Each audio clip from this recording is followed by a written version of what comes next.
I mean, when the sister and pastor was worshiping, I mean, it was such a heavy weight of the glory of the Lord was in the church. நீங்கள் ஆராதனையை நடத்தி கொண்டிருந்த பொழுது நாங்கள் உள்ளே வந்தோம். அப்பொழுது பாஸ்டரும் பாஸ்டருடைய மனைவி அவர்களும் ஆராதனையை வழிநடத்தி கொண்டிருந்தார்கள். அந்த நேரத்தில் தேவனுடைய மகிமை கனம் அதிகமாக இங்கு இருந்ததை நான் உணர்ந்தேன். When you come to the church, if you don't feel the presence of God, there's no use of coming. ஆலயத்திற்கு வரும் பொழுது தேவனுடைய பிரசன்னத்தை உணர முடியவில்லை என்றால் ஆலயத்திற்கு வந்து பிரயோஜனம் ஒன்றும் இல்லை. But this place, pastor and sister, they bring the presence of God. அருமையான திருச்சபை போதகர் அவர்களும் அவர்களுடைய மனைவி அவர்கள் இருவரும் சேர்ந்து கர்த்தருடைய பிரசன்னத்தை உணர்வதற்கு ஏதுவான ஆராதனையில் நம்மை வழிநடத்தி இருக்கின்றார்கள். God bless you, sister. God bless you, pastor. You know, it's very important for a believer to get a good church. ஒரு விசுவாசி ஒரு நல்ல திருச்சபையை கண்டுகொள்வது அதுவே மிகப்பெரிய ஒரு ஆசீர்வாதம். Where the worship and word of God gives first place for the word of God. எந்த திருச்சபையிலே ஆராதனைக்கும் கர்த்தருடைய வார்த்தைகளுக்கும் முக்கியத்துவம் கொடுக்கின்றார்களோ அந்த திருச்சபை தான் ஒரு விசுவாசிக்கு ஏற்ற திருச்சபையாக இருக்கின்றது. And you got to be faithful to the church. அப்படிப்பட்ட திருச்சபை கர்த்தர் உங்களுக்கு கொடுத்திருக்கிறபடியால் அந்த திருச்சபைக்கு நீங்கள் உண்மை உள்ளவர்களாக இருக்க வேண்டும். There are different. I have been to hundreds of churches. நூற்றுக்கணக்கான திருச்சபைகளுக்கு நான் போய் வந்தது உண்டு. And I tell you, when I go to some places, we see we have just come, we have just gone. It should not be the way, because when we worship from the heart, from the brokenness of heart, when you worship God, in the God's presence is so close to that people. சில திருச்சபைகளுக்கு போகும் பொழுது ஏதோ கடமைக்காக வந்தோம், கடமைக்காக வந்து போய் விடுகிறோம் என்கின்ற வண்ணமாகத்தான் சில இடங்கள் காணப்பட்டது. ஆனால் உங்களுடைய திருச்சபை அப்படி இல்லை. உடைந்த உள்ளத்திலிருந்து கர்த்தரை ஆராதிக்கும் பொழுது அதிலிருந்து வருகின்ற அந்த தேவ மகிமை அவருடைய பிரசன்னத்தை உணர்கின்ற ஒரு ஆலயமாக கர்த்தர் கொடுத்திருக்கிறார். I know they have gone through much pain and they held on to God, and in that brokenness God is exalting them. அருமையான திருச்சபை போதகரும் அவருடைய குடும்பமும் பல வகையான நெருக்கங்கள் வேதனைகள் மத்தியிலே அவர்கள் கடந்து சென்றார்கள். இருப்பினும் அவர்கள் கர்த்தரை பற்றி கொண்டபடியினால் கர்த்தர் அவர்களை வழிநடத்தி வருகின்றார். அதிலிருந்து வருகின்ற அந்த தேவ பிரசன்னத்தின் மகிமையை தான் நாம் பார்த்து கொண்டிருக்கிறோம். They are a gift to you people. இன்னைக்கு அவர்கள் உங்களுக்கு கொடுக்கப்பட்டிருப்பது ஒரு பரிசு, ஒரு gift, ஒரு அன்பளிப்பு என்பதை நினைத்துக் கொள்ளுங்கள். So encourage them, be with them, because you are called in this place to stand together to build the kingdom of God. இந்த இடத்தில் கட்டப்பட்ட ஆலயத்தில் நீங்கள் பங்கு கொள்ளும்படி அழைக்கப்பட்டிருக்கிறபடியால் இந்த திருச்சபை ஊழியரோடும் அவர்கள் குடும்பத்தோடும் நீங்கள் ஒத்துழைத்து எல்லா காரியங்களிலும் பங்கு கொள்ளும்படி உங்களை நாங்கள் உற்சாகப்படுத்துகின்றோம். Hallelujah. Hallelujah. So bless the Lord, and we truly appreciate you, Pastor, and we truly love you, and I'm so glad to be here today. உண்மையாகவே நாங்கள் அருமையான திருச்சபை போதகரையும் அவர்கள் குடும்பத்தையும் விசுவாச பிள்ளைகளை நேசிக்கிறோம்.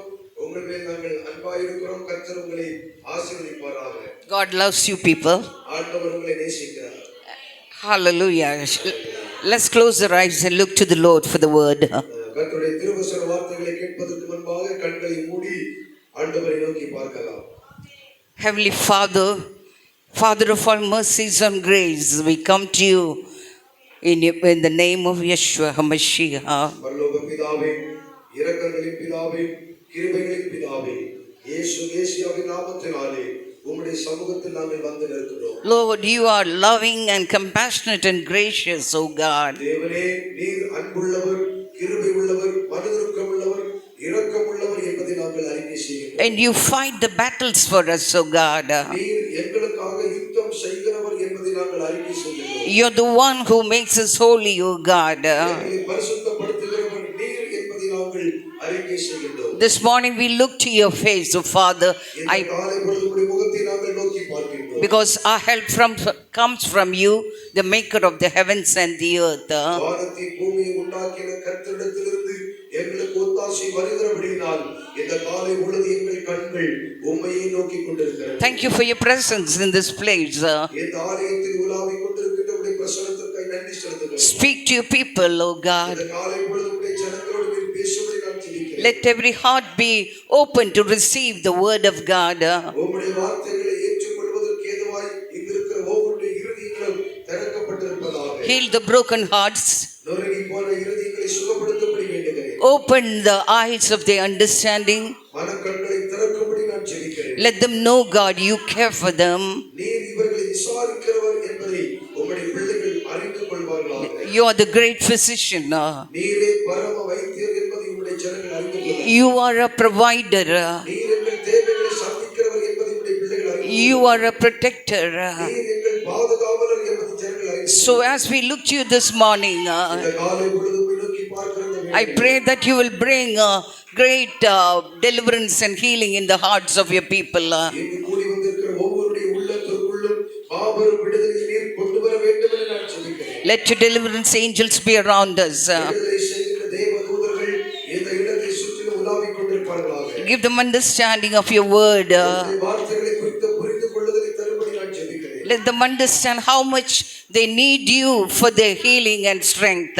சுகத்தை பெற்றுக்கொள்வதற்கும் ஆரோக்கியம் அடைவதற்கும் நீர் தேவை என்பதை நாங்கள் அனைவரும் புரிந்து கொள்ளும்படியாய் ஆவியானவர் அனுகிரகம் பண்ணும்படி நான் ஜெபிக்கிறேன். Lord, I give you glory, praise in the mighty name of Jesus Christ. கர்த்தாவே உமக்கு ஒருவருக்கு நாங்கள் மகிமை செலுத்துகிறோம். இயேசு கிறிஸ்துவின் வல்லமையுள்ள நாமத்தினாலே. Amen. Hallelujah. Hallelujah. You know, God loves us. How many of you believe that? ஆண்டவர் நம்மை நேசிக்கிறார். எத்தனை பேர் விசுவாசிக்கிறீர்கள்? ஆமென் சொல்லுங்க. Yes, the fact is that God loves us so much and nothing can separate us from that love. உண்மை என்னவென்றால் தேவன் உங்களை அதிகமாய் நேசிக்கிறார். அவருக்கும் உங்களுக்கும் இடையில் இருக்கிற அன்பில் இருந்து உங்களை பிரிக்க யாராலும் எதினாலும் எவராலும் முடியாது. Let this words be very strong in your heart because nothing, absolutely nothing can separate us from the love of God. கிறிஸ்துவின் அன்பில் இருந்து உங்களை பிரிக்க எவராலும் எதினாலும் எப்பொழுதுமே முடியாது என்கிற சத்தியம் உங்கள் இருதயத்தில் ஆணித்தரமாய் பதிந்திருப்பதாக. The desire of the Lord is that we know how much He loves us. அவர் நம்மை எவ்வளவாய் நேசிக்கிறார் என்பதை நாம் புரிந்து கொள்ள வேண்டும். அதுதான் நம்மை குறித்து அவருடைய இருதயத்தில் வாஞ்சியாய் இருக்கின்றது. When we love somebody, we want them to understand and know that we love them. ஒரு நபரை நேசிக்கும் பொழுது, ஒரு மனிதன் மேல் அன்பு வைக்கும் பொழுது, அந்த மனிதனை நாம் நேசிக்கிறோம் என்று அந்த மனிதன் புரிந்து கொள்ள வேண்டும் என்று நாம் எதிர்பார்ப்பது உண்டு. Isn't it? ஆமாவா இல்லையா? You are not like that? நீங்க எப்படி கிடையாதா? ஒருத்தர் மேல அன்பு வச்சீங்கன்னா நீங்க அவங்க மேல அன்பா இருக்கிறத அவங்க புரிஞ்சுக்கிடணும், அவங்க நினைச்சு பார்க்கணும், உணரணும் அப்படி நீங்க நினைப்பீங்களா இல்லையா? Love means not only just the love of the lovers. அன்பு என்பது காதல் ஜோடிகளுக்கு கொடுக்கப்பட்ட அன்பு மாத்திரம் அல்ல, அது காதல் அன்பு. That we have God, we are people, we have a father, we have a mother, we have brothers, we are sisters, we are daughters and sons. A father and mother wants to know their children, I love you. When they say that, they want them to, the children should understand they love you so much. நாம் மனித பிறவிகளாய் இருக்கின்றோம். மனிதர்கள் என்று சொல்லும் பொழுது அவர்களுக்கு சகோதரர்கள், சகோதரிகள், தாய், தகப்பன், உறவினர்கள், பெற்றோர், பிள்ளைகள் இப்படி பல வகையான உறவுகள் மனிதன் என்கின்ற பிறவிக்குள் இருக்கின்றது. பெற்றோர் விரும்புகிறது என்ன? பெற்றோர் பிள்ளைகள் மேல் அன்பாக இருப்பதை பிள்ளைகள் உணர வேண்டும் என்று விரும்புகிறார்கள். அதே போல பிள்ளைகள் விரும்புகிறது என்ன? பிள்ளைகளும் பெற்றோர்கள் மேல் அன்பாக இருப்பதை பெற்றோர்கள் உணர வேண்டும் என்று விரும்புகிறார்கள். Are you like that or you are different? நீங்க அப்படிதானா இல்ல வித்தியாசமா? Because we are all created by the great God. He loves us so much. Because of some of the hurts and wounds and experiences of life in this world, many times we are not able to understand the love of God. இப்படிப்பட்ட எதிர்பார்ப்பு உள்ளவர்களாய் வாழும்படியாகத்தான் தேவன் மனிதனை சிருஷ்டித்திருக்கின்றார். ஆனால் மனிதனுடைய வாழ்க்கையிலே அவர் சந்தித்த ஏராளமான பாதிப்புகள், நெருக்கங்கள், பிரச்சனைகள், உபத்திரவங்கள் இவையெல்லாம் மனிதனுடைய இருதயத்தை உடைத்திருக்கிறபடியினால் உண்மையான அன்பை புரிந்து கொள்ளவோ அந்த அன்பை அனுபவி So every acts of God, everything what God does it's all the provoking spirit or emotions or love for you. பிரியமானவர்களே, தேவன் உங்கள் வாழ்க்கையை செய்கின்ற எதுவாய் இருந்தாலும் உங்கள் மேல் வைத்த அன்பின் நிமித்தமாக அவர் அதை செய்து கொண்டிருக்கிறார் என்பதை நீங்கள் புரிந்து கொள்ள வேண்டும் என்று அவர் விரும்புகிறார். God is love. தேவன் அன்பாகவே இருக்கிறார். Say God is love. சொல்லுங்கள், தேவன் அன்பாகவே இருக்கிறார். So it's God's desire and also the desire of the servants of God, like Apostle Paul was praying, that may the church know, understand the love of God.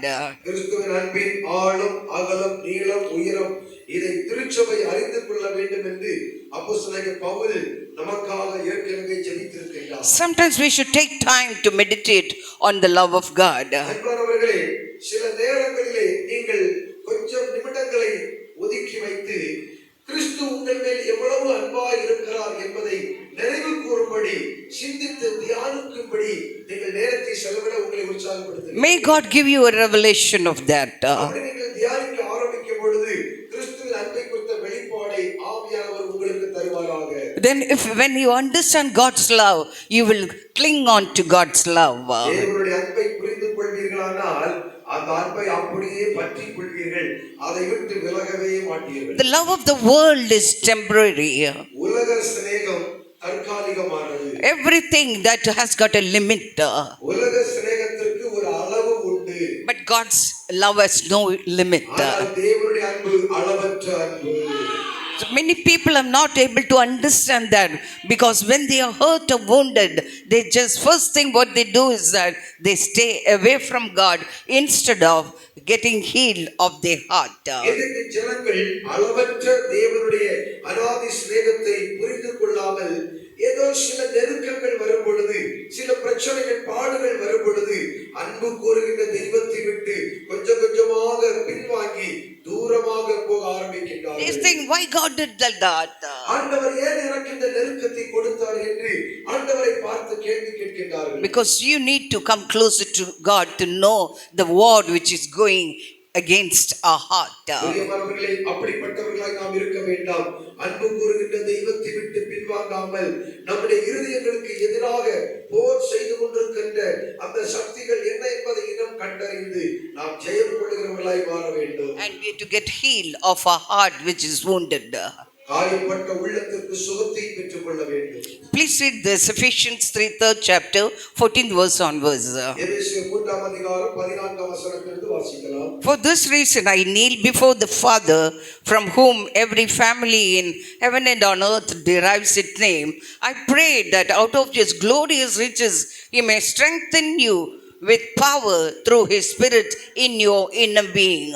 எபேசியர் 3ஆம் அதிகாரம் 14ஆம் வசனத்திலிருந்து, இது நிமித்தம் நான் பரலோகத்திலும் பூலோகத்திலும் உள்ள முழு குடும்பத்திற்கும் நாம காரணராகிய நம்முடைய கர்த்தராக இருக்கிற இயேசு கிறிஸ்துவினுடைய பிதாவை நோக்கி முழங்கால் படியிட்டு, நீங்கள் அவருடைய ஆவியினாலே உள்ளான மனுஷனில் வல்லமையாய் பலப்படவும், விசுவாசத்தினாலே கிறிஸ்து உங்கள் இருதயங்களில் வாசமாயிருக்கவும், நீங்கள் அன்பிலே வேரூன்றி நிலை பெற்றவர்களாகி சகல பரிசுத்தவான்களோடு கூட கிறிஸ்துவனுடைய அன்பின் அகலமும் நீளமும் ஆழமும் உயரமும் இன்னதென்று உணர்ந்து அறிவுக்கு எட்டாத அந்த அன்பை அறிந்து கொள்ள வல்லவர்களாகவும், தேவனுடைய சகல பரிபூரணத்தாலும் நிறையப்படவும் அவர் தமது மகிமையினுடைய ஐஸ்வரியத்தின்படியே உங்களுக்கு அனுகிரகம் பண்ண வேண்டும் என்று வேண்டிக் கொள்ளுகிறேன். This is a prayer.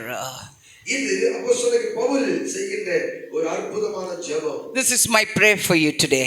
இது உங்களுக்காகவும் நான் செய்கின்ற ஒரு ஜெபமாகவும் இருக்கின்றது. You see, many people without knowing the love of God, they are far away from God, thinking every evil which is happening in their lives is caused by God.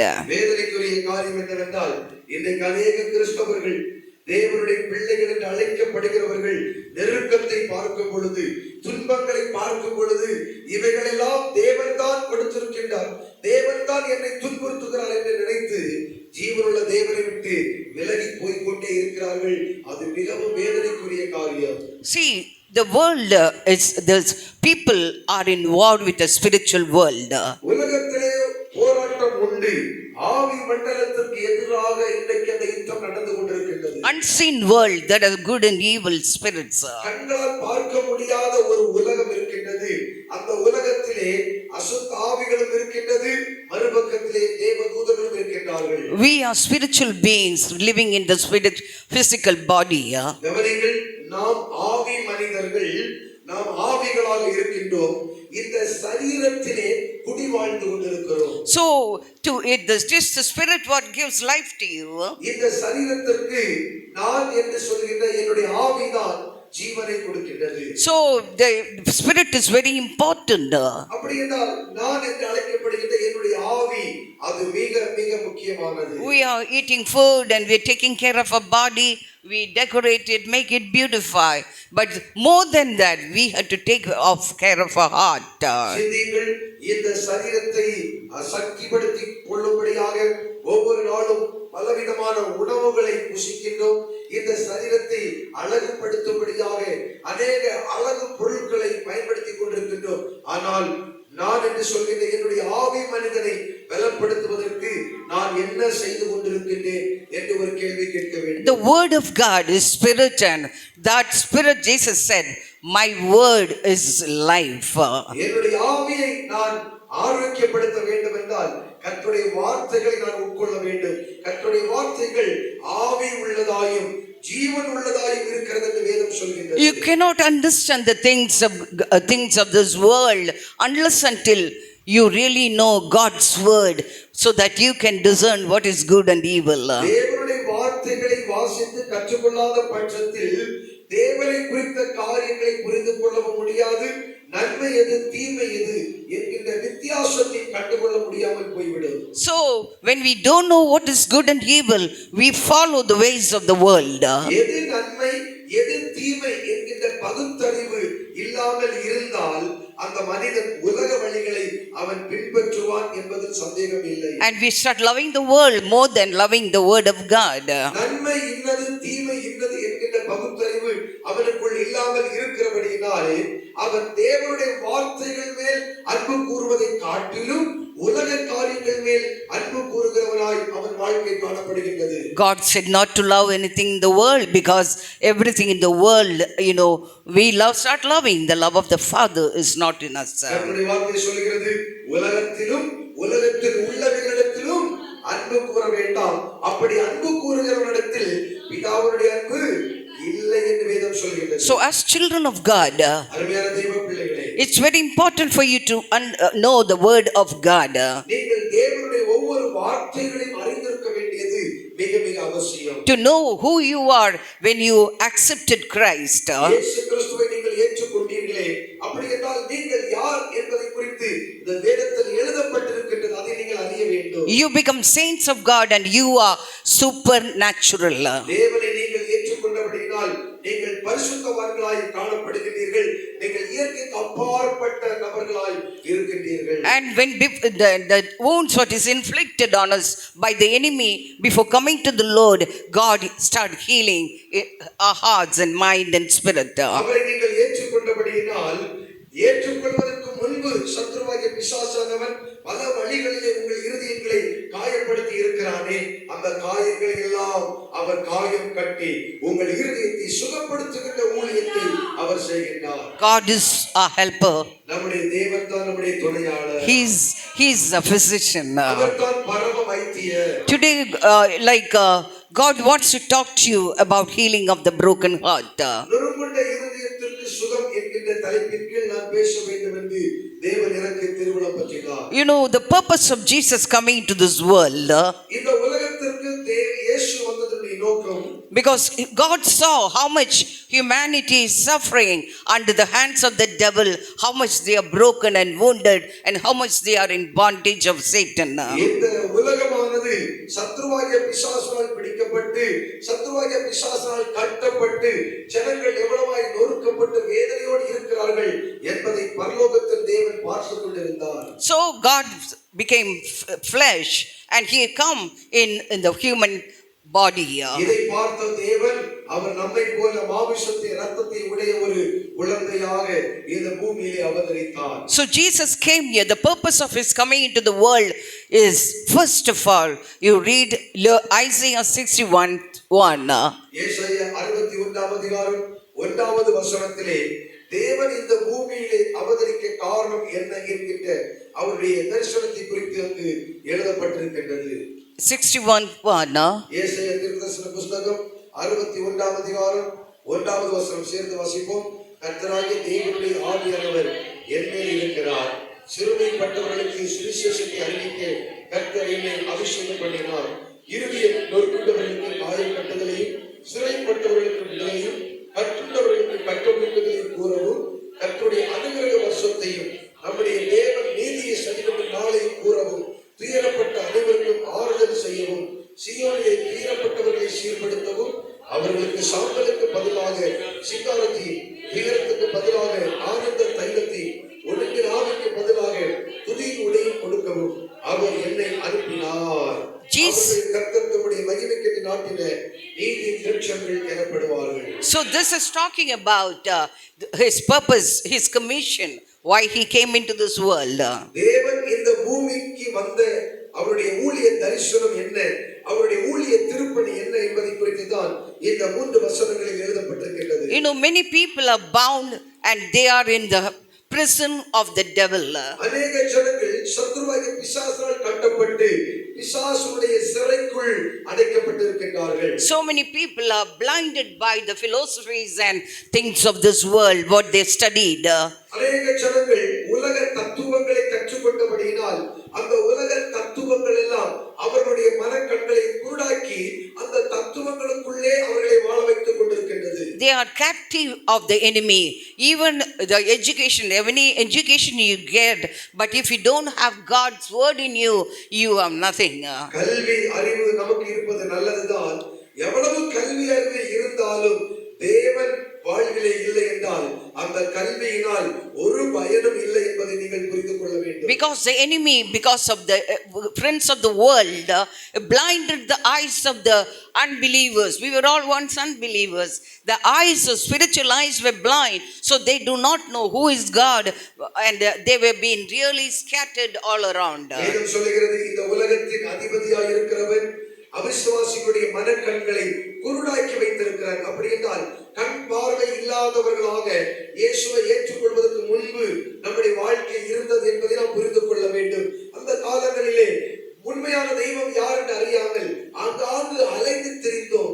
சிதறடிக்கப்பட்ட வாழ்க்கையாக நம்முடைய வாழ்க்கை இருந்தது. So when you know Jesus Christ more and more, because he is the light of the world, and that light, the word of God, comes into our heart, what happens is that we are setting free from the captivity of the enemy. ஆனால் ஒரு நாள் நீங்கள் இயேசுவை அறிந்து கொண்டீர்கள்.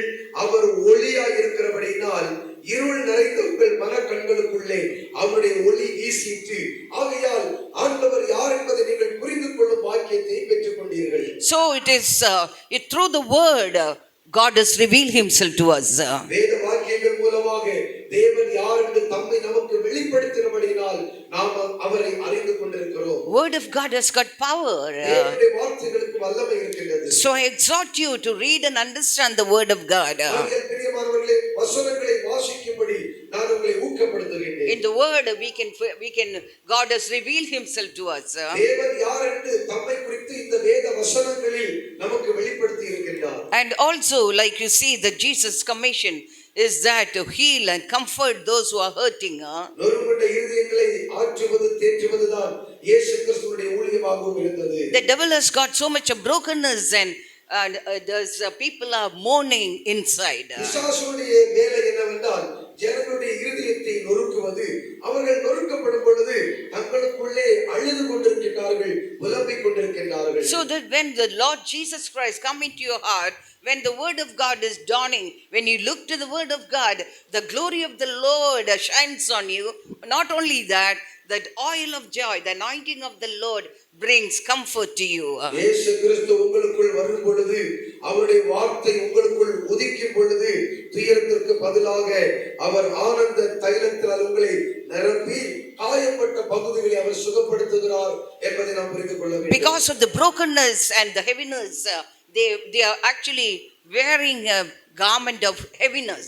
இன்னைக்கு अनेक ஜனங்கள் துயரம் என்கின்றதான ஒரு ஆடையை அணிந்தவர்களாக அந்த சுமையோடு வாழ்ந்து கொண்டிருக்கிறார்கள். But the more you come to know Jesus, the garment of praise, that we start praising God through our mouth. எந்த அளவிற்கு ஆண்டவரை நீங்கள் அறிந்து கொள்வீர்களோ அந்த அளவிற்கு இந்த துயரத்தினுடைய கனம் குறைந்து விடுகின்றது.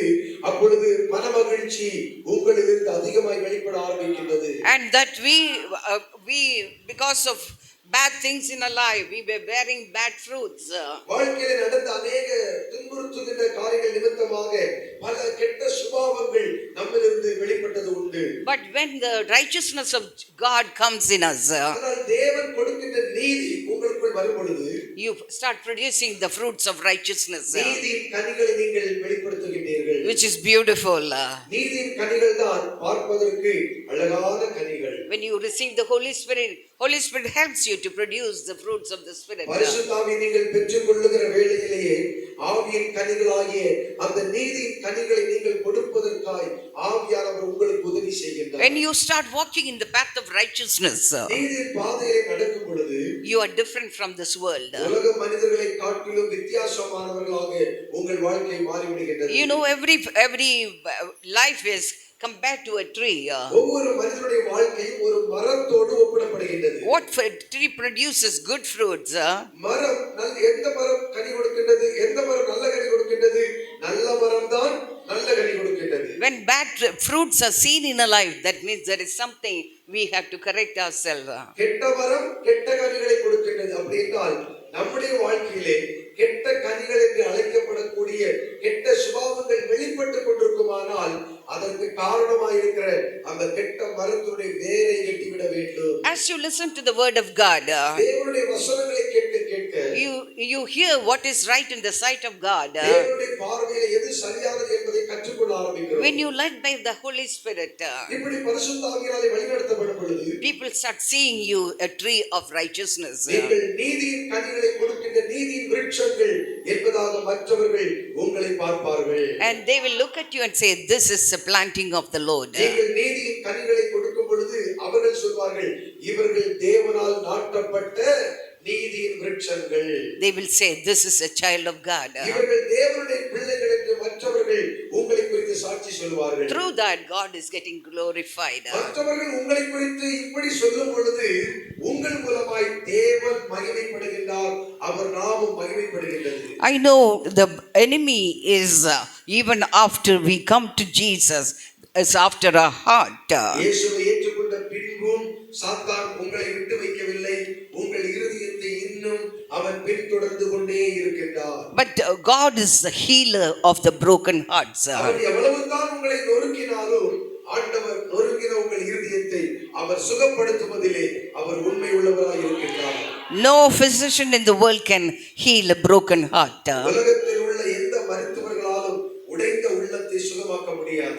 In Isaiah 51, in Psalms 51:17, சங்கீதம் 51 வசனம் 17, the sacrifice of God are a broken spirit, a broken and contrite heart. O God, you will not despise. சங்கீதம் 51 வசனம் 17 சொல்கின்றது. சேர்ந்து வாசிப்போம். தேவனுக்கு ஏற்கும் பலிகள் நொறுங்குண்ட ஆவினால், தேவனே நொறுங்குண்டதும் நறுங்குண்டதுமான இருதயத்தை நீர் புறக்கணிப்பது இல்லை. So when we are broken or something happens to us, we normally look to people or a doctor to heal us.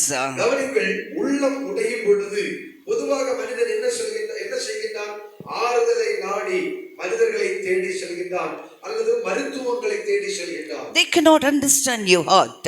உங்கள் உள்ளம் உடைந்தது எப்படி இருக்கின்றது என்பதை மனிதர்களால் புரிந்து கொள்ள முடியாது. God is the one who sees the innermost part of you. உடைந்த உங்கள் உள்ளத்தை பார்க்க தேவனால் மாத்திரம்தான் முடியும். Many things can break. Enemy targets our heart. சத்ரு உங்கள் இருதயத்தை தான் குறி வைத்து அவன் தந்திரமாக செயல்படுகின்றான். Because this heart is where God wants to stay. ஏன் உங்கள் இருதயத்தை குறி வைக்கின்றார் தெரியுமா? இந்த இருதயத்திலே தான் தேவன் தங்கி இருக்க விரும்புகிறபடியினால் இந்த இருதயம் சாத்தான் பெற்றுக்கொள்ள வேண்டும் என்று விரும்புகிறார். We know when our heart is strong, உங்கள் இருதயம் ஆரோக்கியமாக இருந்தால் it's a threat to the enemy. அது சாத்தானை விரட்டுகின்ற ஒரு இருதயமாக காணப்படும். When your heart is full of righteousness, உங்கள் இருதயம் முழுவதும் நீதி இருக்குமானால் it's a threat to the enemy. அது சாத்தானுக்கு ஒரு அச்சுறுத்தலாக காணப்படும். When your heart is full of the truth, உங்கள் உள்ளம் முழுவதும் சத்தியம் இருக்குமானால் you are a threat to the enemy. நீங்கள் சாத்தானை மிரட்டுகிறவர்களாக இருப்பீர்கள். That is why he finds many ways how to break this heart. இதை சாத்தான் அறிந்திருக்கிறபடியால் தான் உங்கள் உள்ளத்தை எப்படியாவது உடைக்க வேண்டும் என்று சுற்றுச்சூழல்களை பயன்படுத்துகின்றான். You know, in Psalm 69:20, David says like this. சங்கீதம் 69 வசனம் 20 சங்கீதக்காரனாகிய தாவீது இப்படியாக சொல்கிறார். See, all the saints of God has went through like us.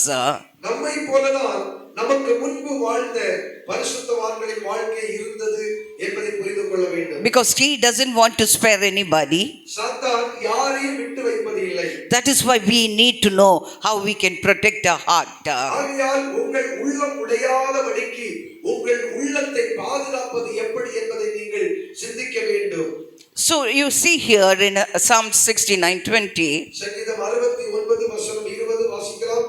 நிந்தை என் இருதயத்தை பிளந்தது, நான் மிகவும் வேதனைப்படுகிறேன், எனக்காக பரிதபிக்கிறவன் உண்டோ என்று காத்திருந்தேன், ஒருவனும் இல்லை, தேற்றுகிறவர்களுக்கும் காத்திருந்தேன், ஒருவனையும் காணேன். Here the man of God, his heart is after God's own heart. தேவனுடைய இருதயத்திற்கு ஏற்றவன் என்று பெயர் பெற்ற தேவ மனிதனாகிய தாவீது இந்த வார்த்தைகளை இங்கு பேசுகிறார். There was enemies for him. தாவீதுடைய ஜீவனுக்கு எதிராக திரளான சத்துருக்கள் இருந்தார்கள். Even if you walk in righteousness, you may have enemies. நீங்களும் உங்கள் வாழ்க்கையிலே நீதியான காரியங்களை செய்து நீதிக்காய் வாழும் பொழுது உங்களுக்கு எதிராக அநேக சத்துருக்கள் எழும்புவார்கள் என்பதை நீங்கள் மறக்க வேண்டாம். So here the reproaches have broken David's heart. தாவீது சொல்கிறார், ஐயோ நிந்தை என் இருதயத்தை பிளந்து விட்டது. So when enemy knows how to hurt a person's heart. உங்கள் இருதயத்தை எப்படி காயப்படுத்த வேண்டும், எதை செய்தால் இருதயம் பிளந்து விடும் என்று சாத்தான் அறிந்திருக்கிறபடியால் அதற்கேற்ற சூழல்களை உருவாக்குவார். Why we have to know which are the ways he attacks us so that we can guard our heart with all diligence. பிரியமானவர்களே, நீங்கள் அடிப்படையாக அறிந்து கொள்ள வேண்டியது சாத்தான் எப்படியெல்லாம் உங்கள் உள்ளத்தை உடைப்பதற்கு அவர் காரியங்களை செய்வான் என்பதை புரிந்து கொண்டு அவன் தாக்குவதற்கு முன்பாகவே உங்கள் இருதயத்தை நீங்கள் பாதுகாத்துக் கொள்ள வேண்டும். First of all, we must understand one thing. முதலாவது நாம் ஒன்றை புரிந்து கொள்ள வேண்டும். Nobody in fact can understand the heart of another person. உங்களுடைய இருதயத்தை எந்த மனிதனாலும் புரிந்து கொள்ளவே முடியாது. But the one who has made you. உங்களுடைய இருதயத்தை உருவாக்கிய தெய்வத்தால் மாத்திரம் தான் புரிந்து கொள்ள முடியும். He is available all the time. அவர் 24 மணி நேரமும் உங்கள் இருதயத்தை புரிந்து கொள்வதற்கு ஆயத்தமாகவே இருக்கிறார். People can reproach us. மற்றவர்கள் உங்களை நிந்திக்கலாம். They can say things that is right and wrong. நீங்கள் செய்த காரியங்களையும் சொல்லலாம், செய்யாத காரியங்களை குறித்து தவறாக கூட உங்களை குறித்து பேசி சித்தரிக்கலாம். Immediately don't give in to the trap of the enemy. ஏதோ ஒருவர் யாரோ ஒருவர் ஏதோ ஒன்று சொன்ன உடனே அப்படியே சோர்ந்து போய் பிசாசுடைய இறக்கி நீங்கள் இரையாகி விடக் கூடாது. Guard your heart with all diligence. எல்லா காவலோடும் உங்கள் இருதயத்தை காத்துக் கொள்ளுங்கள். My God knows me. Say, my God knows me. எல்லாம் சொல்லுங்கள், என் தேவன் என்னை அறிந்திருக்கிறார். He is my helper. அவர் என்னுடைய துணையாளர். If you go and tell somebody, oh, I'm feeling like this, there's no one. David, a king, he's telling, I was looking for somebody will show me pity, but there was no one to show me pity. தாவீது சொல்கிறார், நிந்தை என் இருதயத்தை பிளந்தது, நான் மிகவும் வேதனைப்படுகிறேன், எனக்காக பரிதபிக்கிறவன் ஒருவனாகிலும் உண்டோ என்று காத்திருந்தேன், ஒருவரையும் காணேன், என்னை தேற்றுகிறவர்கள் யாராகிலும் இருப்பார்களா என்று தேடினேன், ஒருவரையும் காணேன். இதை போல உங்கள் வாழ்க்கையிலும் அநேக நேரங்களில் உங்களை தேற்றும்படி அநேகரை நீங்கள் தேடி சென்றிருக்கலாம். There will not be anyone. There's no one to comfort. தேற்றுவதற்கு யாருமே இல்லை. But don't be upset because there is someone who sees and understands, searches your heart. ஐயோ, என் உள்ளம் உடைந்த பொழுது என்னை யாராவது தேற்றுவார்களா, ஆறுதலான வார்த்தைகளை பேச மாட்டார்களா என்று ஏக்கம் கொண்டு நான் இவர்களை தேடி சென்றேனே, அவர்கள் என்னை தேற்றவில்லை என்று நினைத்து சோர்ந்து போக வேண்டாம். உங்களை தேற்றுவதற்கு, உங்களை ஆற்றுவதற்கு உங்கள் உள்ளத்தை உருவாக்கிய தெய்வம் உண்டு என்பதை மறக்க வேண்டாம். Hallelujah. Hallelujah. So first of all, love God more than anybody else in this world. பிரியமானவர்களே, உலகத்தில் உள்ளவர்களை காட்டிலும் உங்கள் உள்ளத்தை உருவாக்கிய தேவன் மேல் அதிகமாய் அன்பு கூறுங்கள். Love the Lord with all your heart and with all your might and with all your strength. வேதம் சொல்கிறது, உன்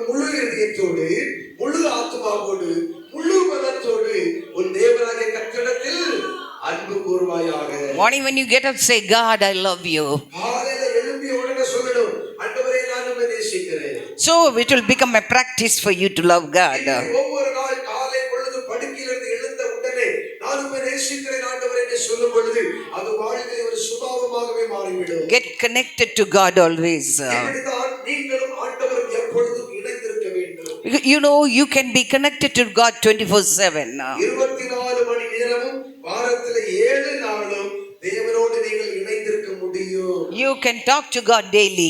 ஒவ்வொரு நாள் ஒவ்வொரு நொடி பொழுதும் நீங்கள் தேவனோடு பேச முடியும். Do you know that? அது உங்களுக்கு தெரியுமா? நம்புறீங்களா? ஆமாவா இல்லையா? When you're walking, when you're talking, when you're writing your exam, when you are feeling sad, anything, you know that you can talk to God and tell your problems. வெளியே நடக்கும் பொழுது, வேலை செய்யும் பொழுது, படிக்கும் பொழுது, பரீட்சை எழுதும் பொழுது, ஒவ்வொரு நேரங்களிலும் தேவனை துதித்துக் கொண்டு அவரை நினைத்துக் கொண்டு அவரோடு இணைந்து வாழ நம்மால் நிச்சயம் முடியும். Your boldness is how strong you are, depends upon how much you love God.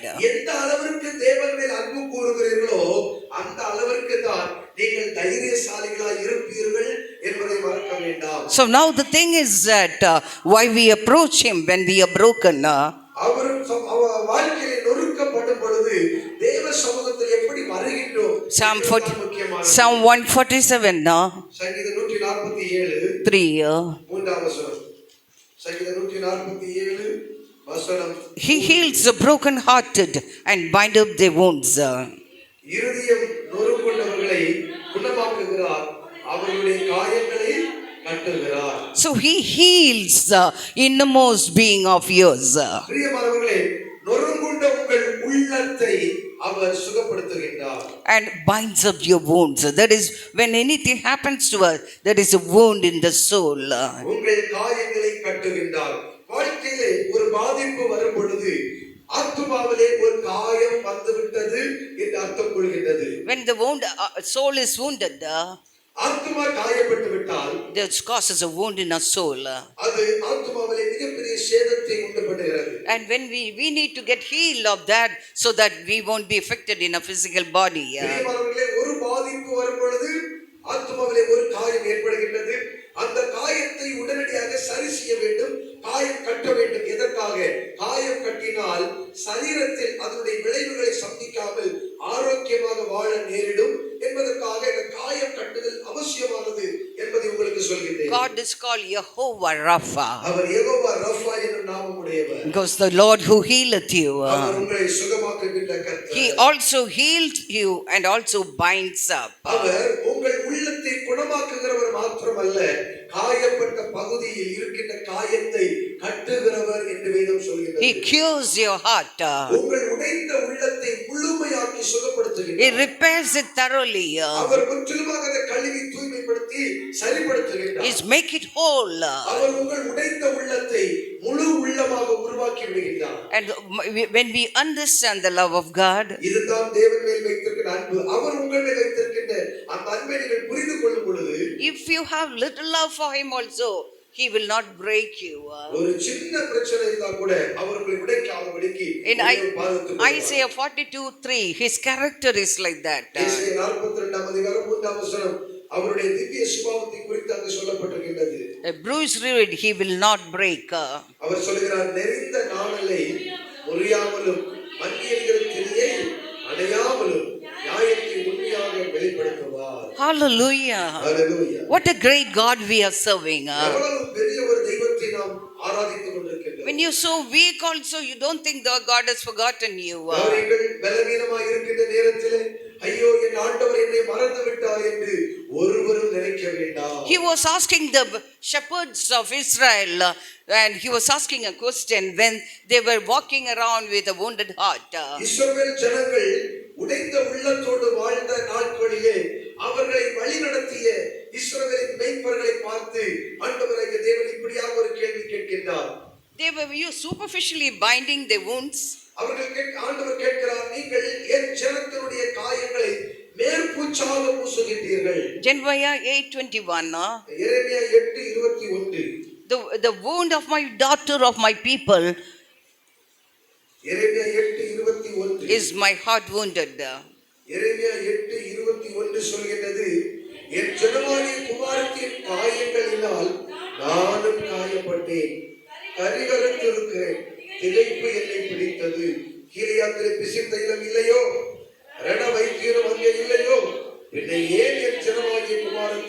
சொஸ்தம் அடையாமல் போனாள். We are all daughters and sons and daughters of இங்க Zion. இருக்கிற நீங்களும் நானும் சீயோன் குமாரர்களாக குமாரத்திகளாக இருக்கின்றோம். God wants to heal a brokenness. ஆண்டவர் சொல்கிறார், என் குமாரர்கள் குமாரத்தின் உள்ளம் உடைந்திருக்கின்றது, அதை நான் சுகமாக்க விரும்புகிறேன். He wants to restore our hearts.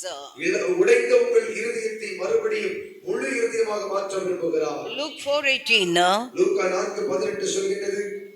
Luca 4:18.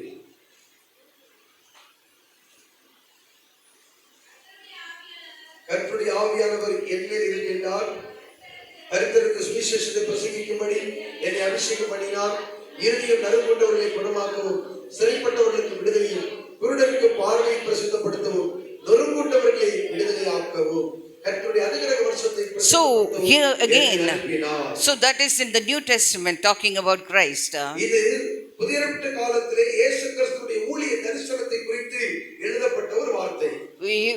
It was prophesied that he will come, this Messiah will come, that his purpose is to heal the broken heart and set the captives free.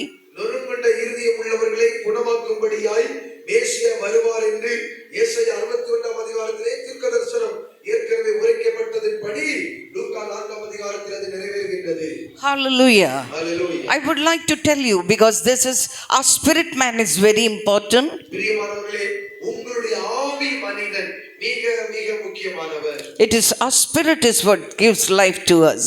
உங்களுடைய ஆவிதான் சரீரத்திற்கு ஜீவனை தருகின்றது. That is why the enemy targets our heart. இதை சாத்தான் அறிந்திருக்கிறபடியால் தான் உங்கள் உள்ளத்தை எப்படியாவது உடைக்க வேண்டும் என்று அவன் விரும்புகிறான். The humanity, the heart of the humanity is broken.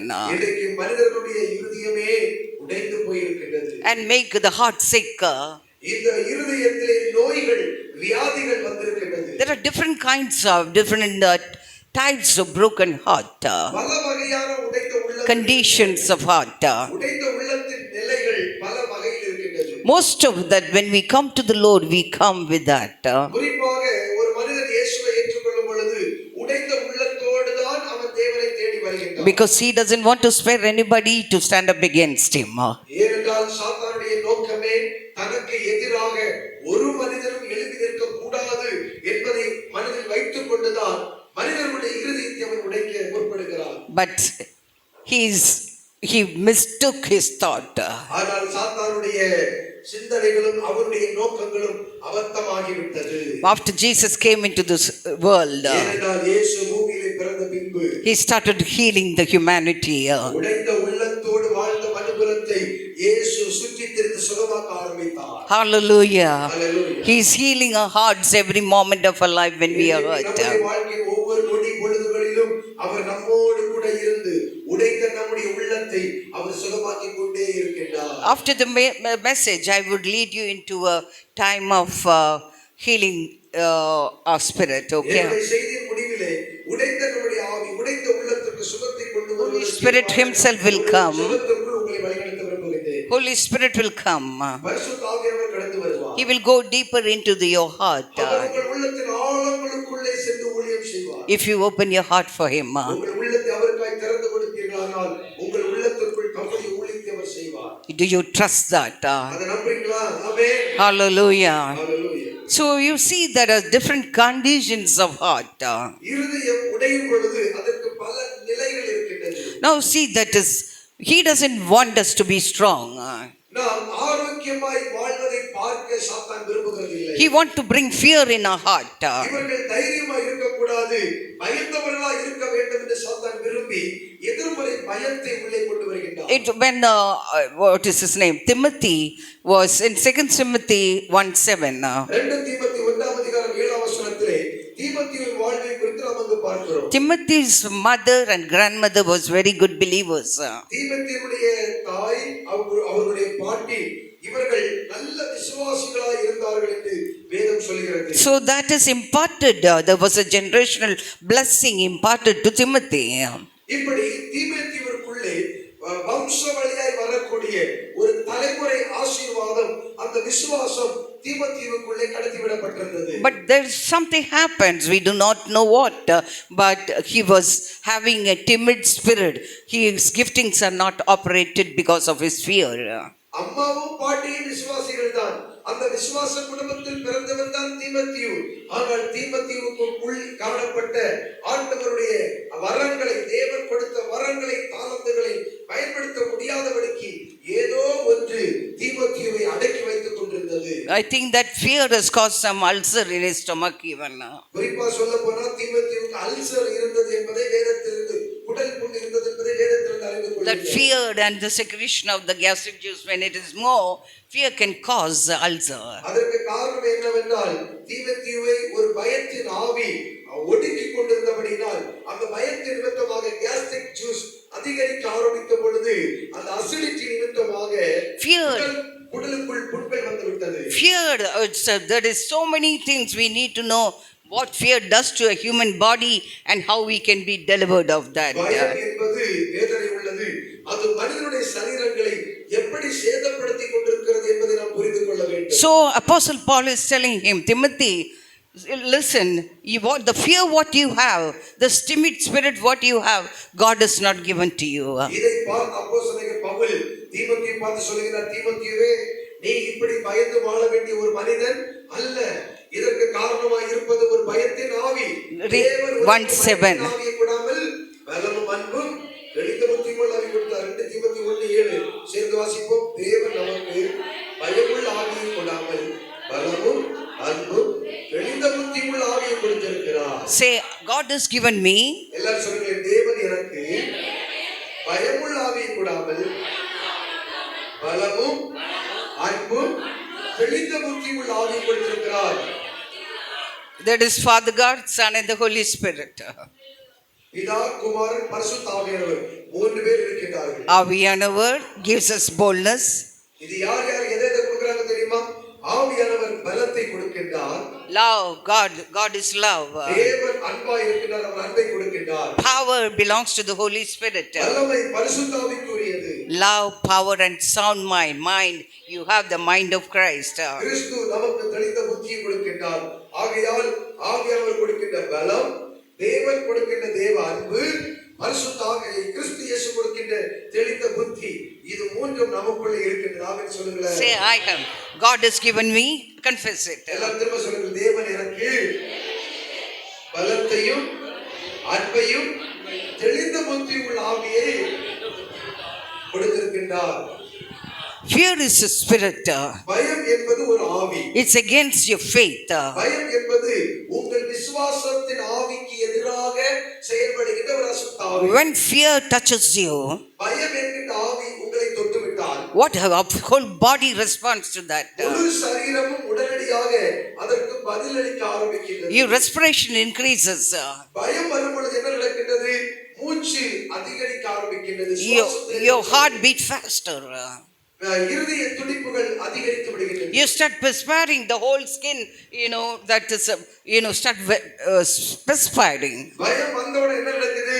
அப்படியே வேர்வெடுத்து சரீரத்தில் வேர்வைகள் வர ஆரம்பிக்கிறது. நீங்க சொல்லுவீங்க, முடியெல்லாம் சிறுசிறுக்குன்னு சொல்லுவீங்கல்ல, இதுக்கு காரணம் இந்த பயத்தின் ஆவி. Your splinter gets constricted. Sphincter. So some people, when too much of fear, they even pass urine in the place where they are. It's a very terrible spirit. வேகமாக செயல்பட்டு கொண்டிருப்பார்கள்.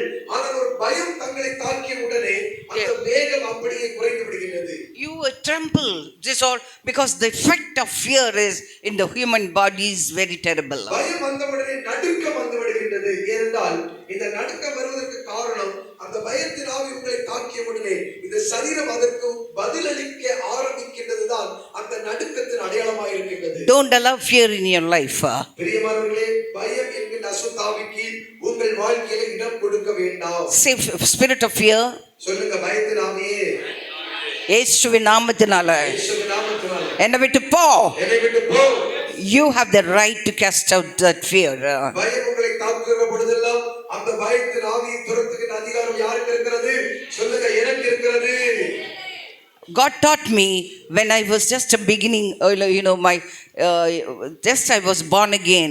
At that time, I got a tract written, "Spirit of fear is a demon." நான் ரட்சிக்கப்பட்ட அந்த ஆரம்ப நாளில் என்னுடைய துவக்க காலங்களிலே பயத்தின் ஆவியினால் தாக்கப்பட்டேன். பயம் என்பது ஒரு அசுத்த. I used to be very fearful. பயங்கர பயமா இருக்கும். But once I was reading the track and I saw, and then at the bottom of it, there was a prayer. ஒரு டிராக்ட், ஒரு துண்டு பிரதி என் கையில கிடைத்தது.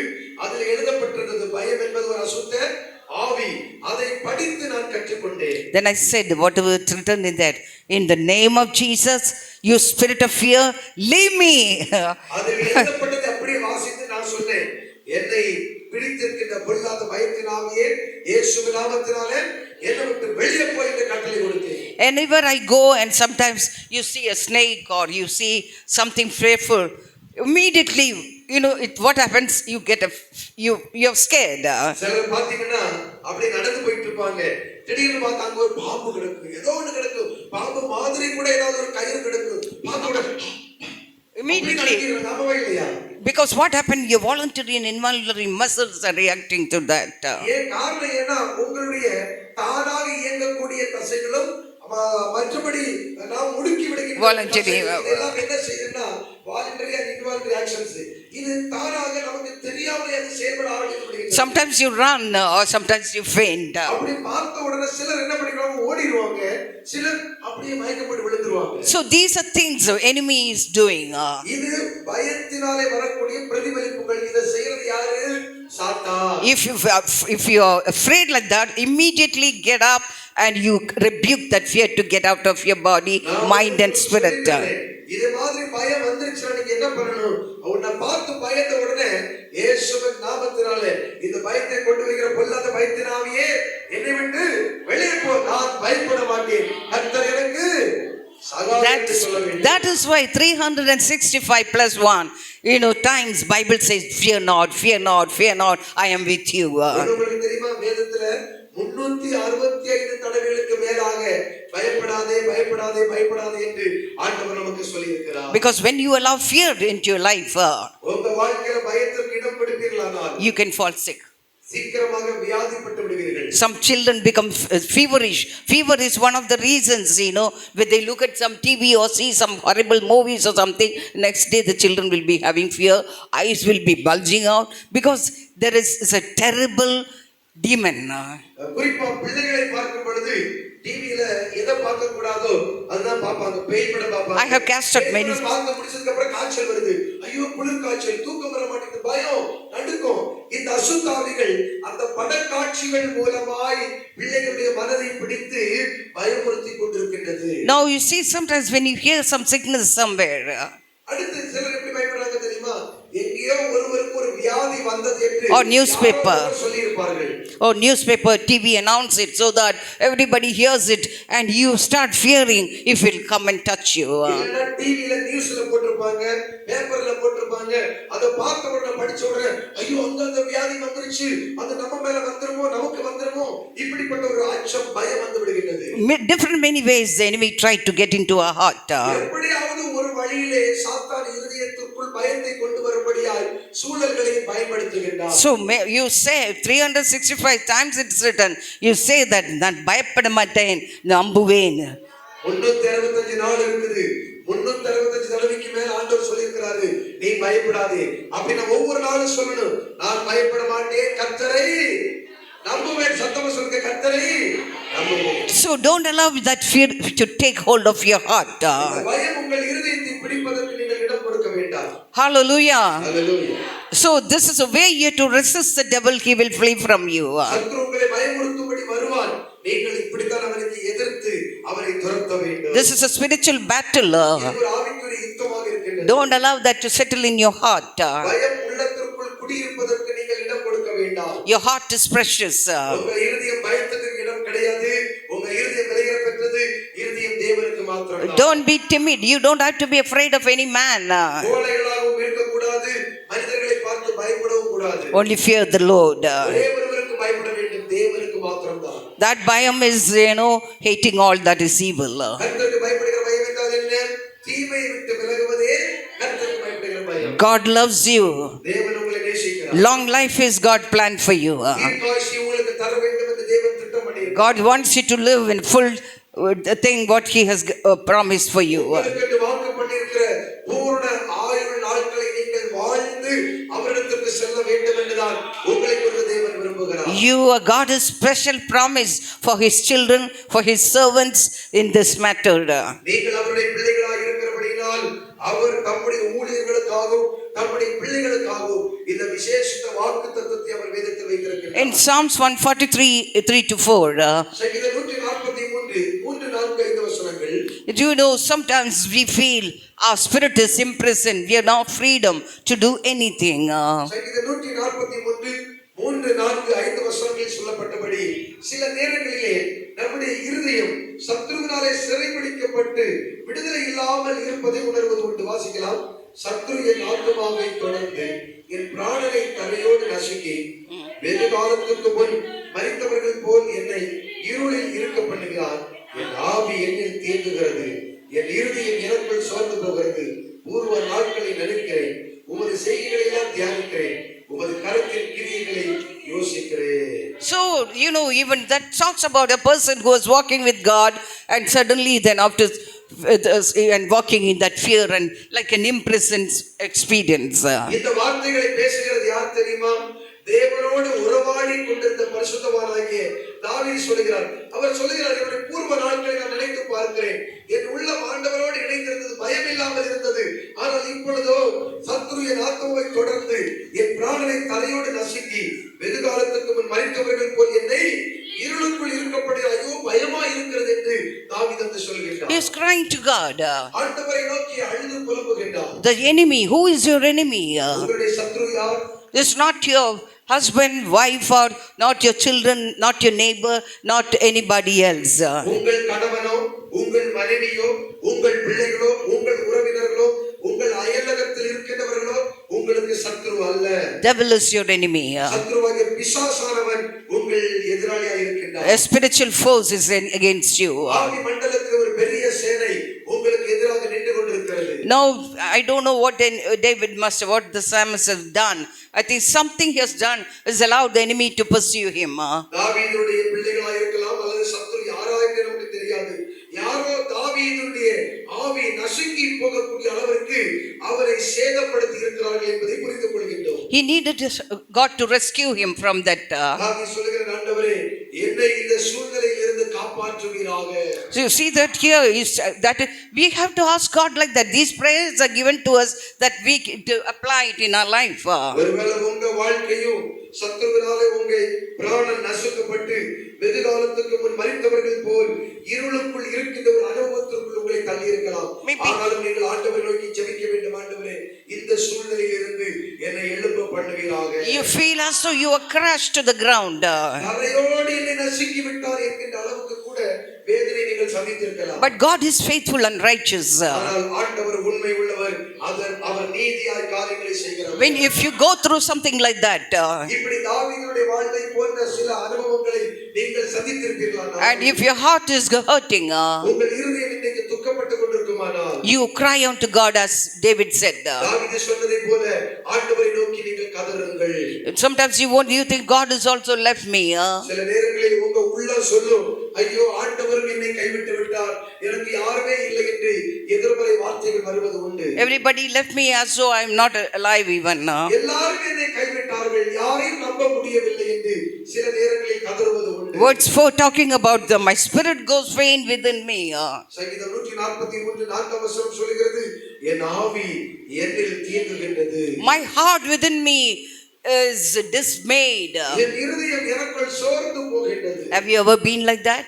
இப்படிப்பட்ட அனுபவம் உங்களுக்கு வந்தது உண்டா? I had that experience. நான் இதை சந்தித்திருக்கிறேன். At that time when I cried to God, என் ஆவி அப்படியே நசுங்கிய வேளையிலே, என் இருதயம் சோர்ந்து போன வேளையிலே நான் ஆண்டவரை நோக்கி கதறினேன். Never forget to call on to God any situations. பிரியமானவர்களே, நீங்கள் சந்திக்கின்ற நெருக்கங்கள் எதுவாக இருந்தாலும் ஆண்டவரை நோக்கி கூப்பிடுவதற்கு ஒருபோதும் மறக்க வேண்டாம். Rescue me, God. என்னை காப்பாற்றும் ஆண்டவரே. That is what we have Him always available for us. ஆண்டவரே என்னை காப்பாற்றுகிறார் என்று கேட்கும் பொழுது அவர் உங்களை காப்பாற்ற அவர் எப்பொழுதும் ஆயத்தமாக இருந்து கொண்டிருக்கிறார். He is with us and He is in us. With Him we are walking. அவர் உங்களோடு கூட இருக்கிறார். அவர் உங்களுக்குள்ளே இருக்கிறார். நீங்கள் வெளியே பயணிக்கின்ற நேரம் எல்லாம் உங்களோடு கூட அவர் சேர்ந்து பயணிக்கிறார். He is telling, in your unfailing love silence my enemies. அவர் சொல்கிறார், உங்களுடைய மாறாத அன்பினாலே 12 verse. 12வது வசனத்திலே உம்முடைய கிருபையின்படி என் சத்துருக்களை அழித்து என் ஆத்துமாவை ஒடுக்கிற யாவரையும் சங்காரம் பண்ணும். Hallelujah. Hallelujah. Hallelujah. If anything touches your heart, give God the glory. Clap your hands and give him praise. ஆண்டவர் பேசுகிற வார்த்தைகள் உங்கள் உள்ளத்தை தொடுமானால் உங்களோடு பேசுகிற ஆண்டவருக்கு கரங்களை தட்டி அவருக்கு நன்றி செலுத்துங்கள். Let your heart touch God. உங்கள் இறுதி ஆண்டவருக்கு சொல்லுங்கள், ஆண்டவரே இது உண்மைதான். This is God's word. இது உம்முடைய வார்த்தை ஆண்டவரே. So hallelujah. Hallelujah. So when you feel that as though you are imprisoned in your spirit, nobody can understand you and you struggle like that, call on to God and say, because that is your enemy, the spiritual forces against you cause that in your life. உங்கள் பிராணன் நசுக்கப்பட்டு இருளுக்குள் இருப்பதை போல் சிறைபிடிக்கப்பட்ட அனுபவத்தோடு இருப்பதாக நீங்கள் உணர்வீர்களானால் இங்கு தாவீது சொன்னது போல ஆண்டவரை நோக்கி கூப்பிட வேண்டும். ஆண்டவரே உமது கிருபையின்படி என் சத்துருக்களை நீர் அழித்து என் ஆத்துமாவை ஒடுக்குகிற யாவரையும் சங்காரம் பண்ணி. Hallelujah. Hallelujah. சொல்லுகிறாங்க. God's children, you must know how to defend yourself from this enemy. என்னுடைய பிள்ளைகளே, சத்துரு வருவான், அது அவனுடைய வேலை. ஆனால் உங்களை பாதுகாப்பது எப்படி என்று நீங்கள் அறிந்து கொண்டு உங்களை பாதுகாக்க முற்பட வேண்டும். Usually, let the morning bring me the word of your unfailing love. ஆண்டவருடைய வார்த்தை சொல்லுகிறது, காலைதோறும் உம்முடைய கிருபை உள்ள வார்த்தைகளை நான் கேட்க பண்ணுவீராக. 8 verse. வசனம், அதிகாலையில் உமது கிருபையை கேட்க பண்ணும். உம்மை நம்பி இருக்கிறேன், நான் நடக்க வேண்டிய வழி எனக்கு காண்பியும். Say to God. ஆத்துமாவை உயர்த்துகிறேன். Tell the Lord right now. எல்லாரும் ஆண்டவரை பார்த்து சொல்லலாமே. 8வது வசனத்தை ஆண்டவரே, Let your unfailing love. அதிகாலையில் உமது கிருபையை எனக்கு கேட்க பண்ணும். உம்மை நான் நம்பி இருக்கிறேன், நான் நடக்க வேண்டிய வழியை எனக்கு காண்பித் தரணும். உம்மிடத்தில் என் ஆத்துமாவை உயர்த்துகிறேன். Hallelujah. Hallelujah. Where does your help come from? எங்கிருந்து உங்களுக்கு ஒத்தாசை வருகின்றது? எங்கிருந்து வருகின்றது? ஒத்தாசை ஒரு பர்வதம். வானத்தையும் பூமியையும் படைத்த தேவனிடத்திலிருந்து வருகிறது. கர்த்தரிடத்திலிருந்து ஒத்தாசை வருகின்றது. Do you believe these words? வசனங்களை நம்புறீங்களா இல்லையா? Say, I believe. நான் நம்புகிறேன். Confess your faith. உங்களுடைய விசுவாசத்தை அறிக்கை செய்யுங்கள். I believe you, Lord. ஆண்டவரே, நான் உம்மை நம்புகிறேன். I trust you, Lord God. உம்மை விசுவாசிக்கிறேன் ஆண்டவரே. Let me know your unfailing love in my life. ஆண்டவரே, ஒவ்வொரு நாளும் காலை பொழுதிலே உம்முடைய கிருபையை நான் கேட்கும்படி நீர் கிருபை பாராட்டுவீராக. So the enemy will not have a hold on you. It is your response to God and God's blessings comes to you. இப்படி நீங்கள் செய்தீர்களானால் சத்துரு உங்களை மேற்கொள்ள முடியாது. சத்துருவை தேவன் சங்காரம் பண்ணுகின்ற அவருடைய கிருபையின் வார்த்தைகளை ஒவ்வொரு நாள் காலையிலும் நீங்கள் கேட்பீர்கள். We are not the people who act like the worldly people. உலக மனிதர்களைப் போல பதிலுக்கு பதில் செய்கின்ற கூட்டம் நீங்களும் நானும் அல்ல. We are not the ones who take revenge on people. உலக மனிதர்களைப் போல பழி வாங்கும்படி தேவன் நம்மிடத்தில் சொல்லவில்லை. We have a God, when we tell, he will come with his sword. உங்களுடைய பிரச்சனை ஆண்டவரிடத்தில் சொல்லுங்கள். Hallelujah. நம்முடைய பட்டயத்தோடு வந்து Hallelujah. Shout hallelujah. வார்த்தைகளை கேட்கப்படுவார். When you say hallelujah in such a way, the enemy will flee from you. இந்த வார்த்தைகளை நம்பிக்கொண்டு அவர் சமூகத்தில் சத்தம் ஒரு அலையிலே சொன்னீங்கன்னா சத்துருவே பயந்து விடுவான். அவனுக்கு தெரியும். Oh, glory to God. Glory to God. What a Christian means, don't underestimate what you are. கிறிஸ்தவர் என்றால் உங்களை கீழாக எண்ண வேண்டாம். உங்களுக்குள் இருப்பது பலத்த சத்துவத்தின் வல்லமை. Hallelujah. Hallelujah. And God and his angels are there to help us. உதவி செய்யும்படியே தேவன் இருக்கின்றார். அவருடைய தூதர்களும் உங்களோடு கூட இருக்கின்றார்கள். Say, I believe. சொல்லுங்க, நம்புகிறேன் ஆண்டவரே. Hallelujah. So there's one condition of the heart is imprisonment. இருதயத்தினுடைய ஒரு நிலை எப்படி இருக்கிறது என்றால் சிறைபிடிக்கப்பட்ட ஒரு அனுபவத்தினுடைய ஒரு நிலை. Another thing is that crushed spirit. அடுத்ததாக நசுக்கப்பட்ட ஒரு இருதயத்தை குறித்து வேதம் சொல்லுகிறது. Psalm 143:3. சங்கீதம் 143 3ஆம் வசனத்தில் சொல்கிறது, என் ஆவி என்னில் இயங்குகிறது, என் இருதயம் எனக்குள் சோர்ந்து போகிறது. The repeated problems in your life. வாழ்க்கையிலே திரும்ப திரும்ப திரும்ப வருகின்ற பிரச்சனைகள். And want the enemy want to crush you and to bring it to low. நசுக்கப்பட்ட ஆவி எப்படியாவது உங்களை நசுக்கி தரைமட்டமாக்க வேண்டும், உங்களை செயலற்றவர்களாக்க வேண்டும் என்பதுதான் அவருடைய நோக்கம். That is a spiritual enemy. இது ஒரு ஆவிக்குரிய சத்துருவுடைய திட்டம். He can use anybody who is willing to serve him. நல்ல கவனிங்க, உங்களை தரமட்டமாய் நசுக்குவதற்கு சாத்தான் யாரை வேண்டுமென்றாலும் பயன்படுத்துவதற்கு ஆயத்தமாய் இருக்கின்றான். So you have to know how to defend your cause. யாரையாவது ஒருவரை பயன்படுத்தி உங்களை சோர்வுக்குள்ளாக்கி உங்களை தரையோடு நசுக்குவான். அந்த நேரத்தில் நீங்கள் சோர்ந்து போகாதபடிக்கு உங்கள் இருதயத்தை பாதுகாத்துக் கொள்வதற்கு ஏதுவாய் விழிப்புணர்வோடு ஜாக்கிரதையாக இருக்க வேண்டும். Hallelujah. Hallelujah. I'm not giving you any testimonies because if I start telling today full day I need. இதை குறித்து ஏராளமான சாட்சிகள் உண்டு. நான் சொல்ல போறதில்லை, சொன்னா நாள் முழுசு ஓடி போகிறோம். Now another way enemy try to defile our heart.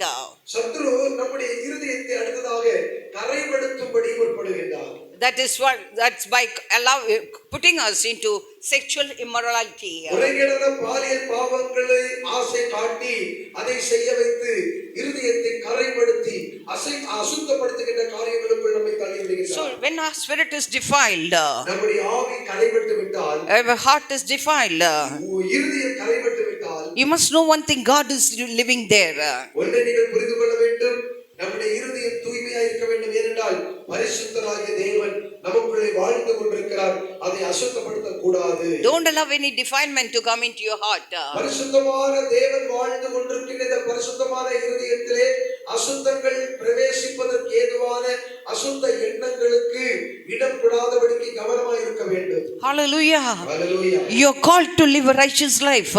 நீதி உள்ள வாழ்க்கை வாழும்படி அழைக்கப்பட்டிருக்கின்றோம். Because we belong to a kingdom, that kingdom of light.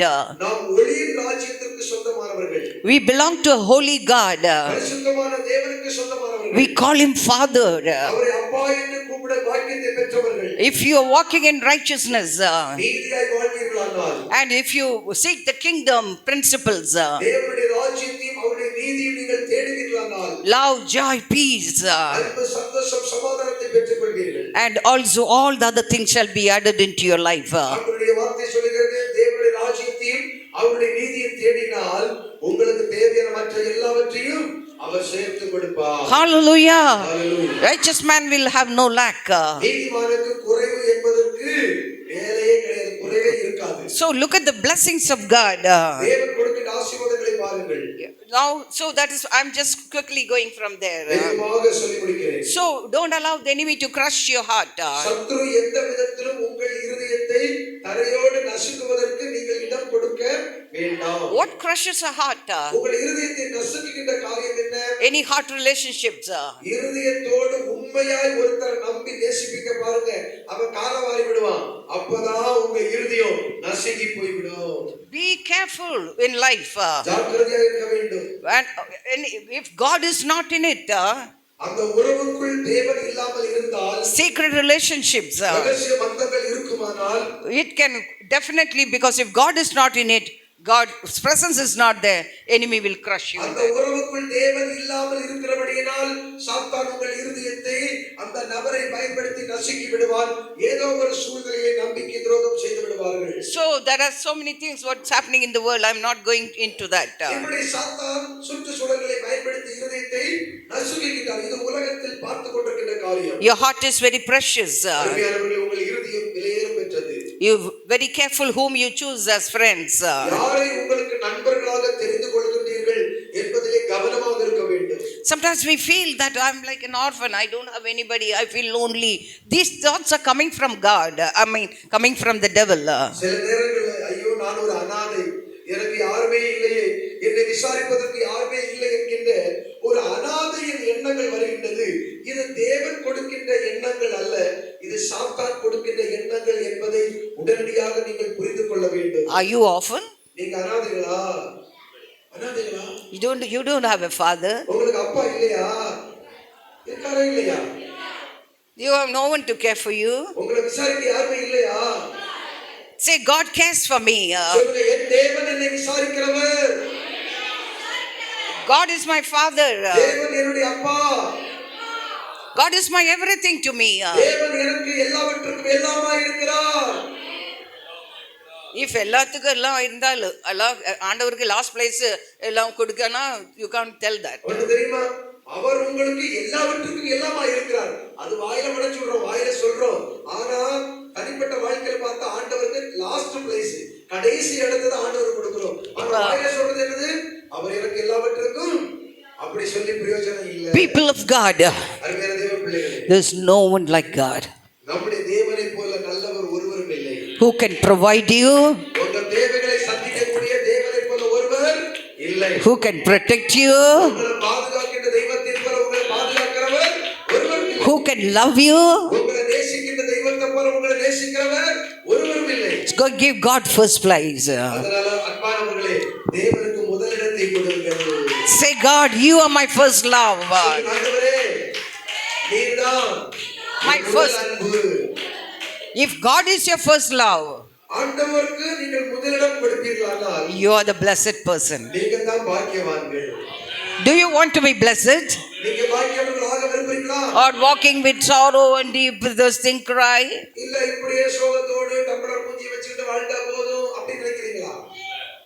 Say, God, you are my first love. சொல்லுங்க, ஆண்டவரே, நீர்தான் என் முதலிடம், என் முதல் அன்பு உமக்கு தான். You young people, மலர்ந்த முகம் வரும். ஆமென். hallelujah. Hallelujah. Why we confess is very important in Christian life, confession. கிறிஸ்தவ வாழ்க்கையில அறிக்கை செய்து கொண்டே இருக்க வேண்டும். Because here in this place, not only we are sitting, இந்த இடத்தில் நீங்களும் நாங்களும் மாத்திரம் இங்கு உட்கார்ந்தில்லை. your angels are here. உங்களுடைய தூதர்கள் உங்கள் அருகிலே உட்கார்ந்து கொண்டிருக்கிறார்கள்.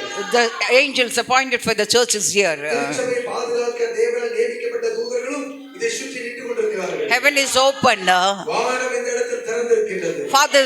Father listens to you what you are saying. நீங்கள் அறிக்கை செய்வதை பரலோகத்தில் அப்பா கவனித்து உற்று பார்த்து கொண்டிருக்கிறார். The angels are watching in the heaven now. தேவ தூதர்களும் பரலோகத்தில் ஆராதிக்கின்ற தூதர்களும் உங்களை பார்த்து கொண்டிருக்கிறார்கள். The holy angels and holy man made righteous are watching you. பரிசுத்தவான்களுடைய ஆவிகளும் தேவ தூதர்களும் உங்களை கவனித்துக் கொண்டிருக்கிறார்கள்.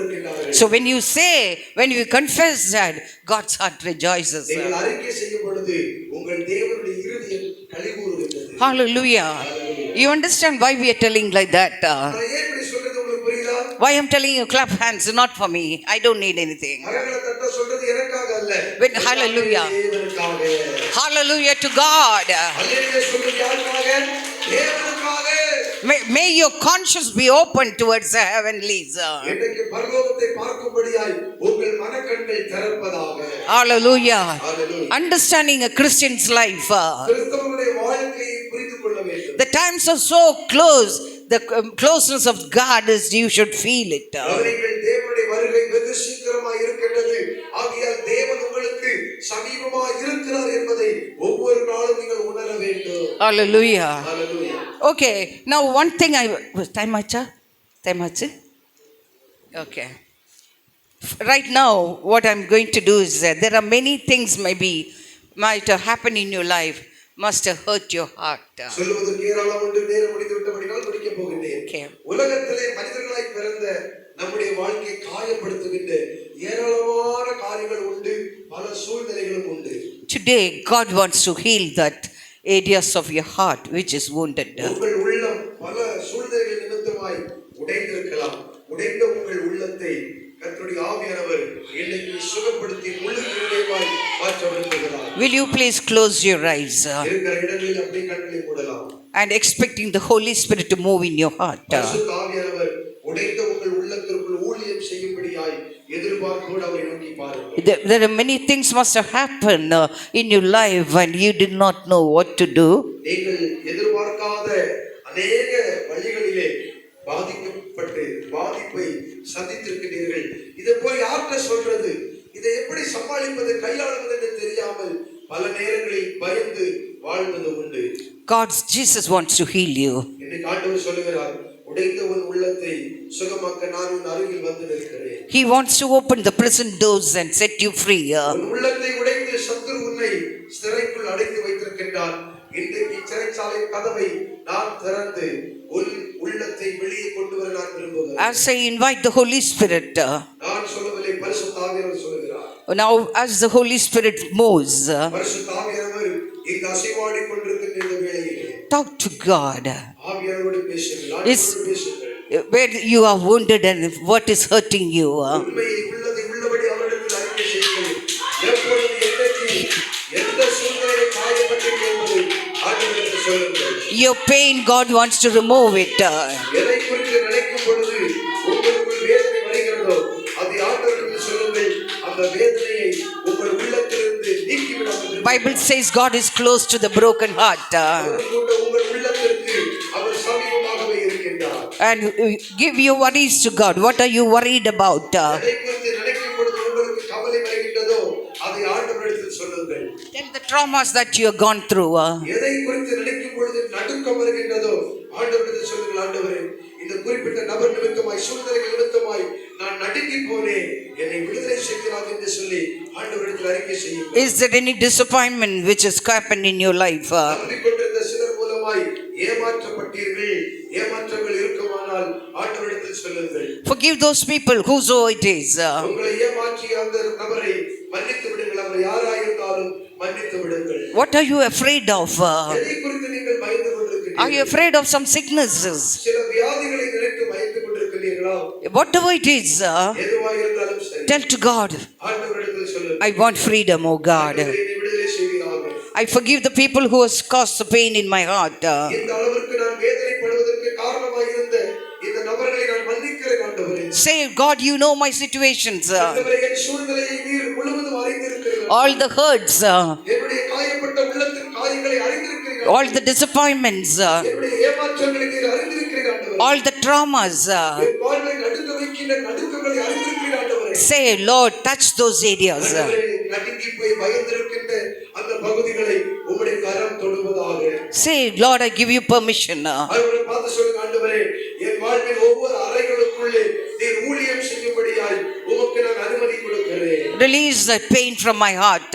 உள்ளத்தில் அடக்கி வைத்திருக்கின்ற வேதனையை என்னிலிருந்து நீக்கிவிடும் ஆண்டவரே. Every tentacle of the enemy be removed from my heart. பயம் கொண்டு வந்திருக்கின்ற அச்சுறுத்துகின்ற காரியங்கள் என்னை விட்டு வெளியேறுவதாக. Remove those memories that is hurting me. என்னை அடிக்கடி அலட்டிக் கொண்டு வேதனைப்படுத்தி கொண்டிருக்கின்ற வேதனை நினைவுகள் என் மனதை விட்டு வெளியேறட்டும் ஆண்டவரே. Please speak to God. What you want God to do, that is what God will do. உங்களுக்கு என்ன செய்ய வேண்டுமோ நீங்கள் அதை ஆண்டவரிடத்தில் சொல்லுங்கள். You have to open your mouth and talk to your Father in heaven. அவரோடு பேசுவீர்களானால் அந்த குறிப்பிட்ட காரியத்தை கர்த்தர் உங்களிலிருந்து நீக்க வல்லவராய் இருக்கிறார். I don't know your situations, உங்களுடைய சூழ்நிலை என்ன என்று எனக்கு தெரியாது. but God knows right from the beginning of your life. உங்கள் வாழ்க்கையின் துவக்க காலம் முதற்கொண்டு ஆண்டவர் உங்களை நன்கு அறிந்திருக்கின்றார்.